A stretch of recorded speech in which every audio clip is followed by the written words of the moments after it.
बिस्मिल्लाहिर्रहमानिर्रहीम। फरमान मुस्तफ़ा सल्लल्लाहु तआला अलैहि वसल्लम, जो शब जुमा रोज़ा जुमा मुझ पर 100 बार दोषी पड़ेगा, अल्लाह पाक उसकी 100 हाजतें पूरी फरमाता है, 70 आखिरत की और 30 दुनिया की।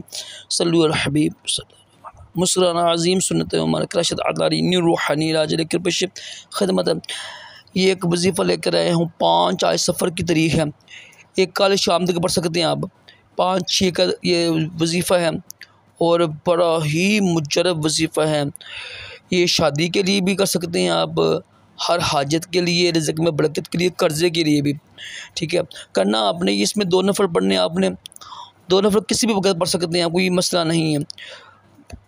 आज शाम से पहले पढ़ सकते हैं, बाद में पढ़ सकते हैं, मगरिब के बाद, ईशा के बाद पढ़ सकते हैं।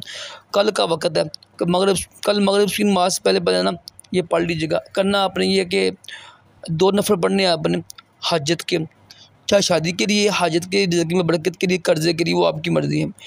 4 इंशाअल्लाह काम हो गया आपके। 2 नफ़ल पढ़ के ना पहली रकत में सूरत फातिहा के बाद ना सूरत कौसर पढ़नी है आपने 12 मरतबा, और सूरत इखलास है ना, कुल हु अल्लाह, वो पढ़नी है 12 मरतबा। पढ़ कर दुआ करें, अवला खरदूशी पढ़ लीजिएगा। इंशाअल्लाह शादी के लिए भी, हाजत के लिए, हर हाजत के लिए, रिज़्क़ में बरकत के लिए बेहतरीन वजीफ़ा है। कर्ज़े के लिए भी बेहतरीन वजीफ़ा है। सूरत कौसर का वजीफ़ा बड़ा ही मुजरब वजीफ़ा होता है।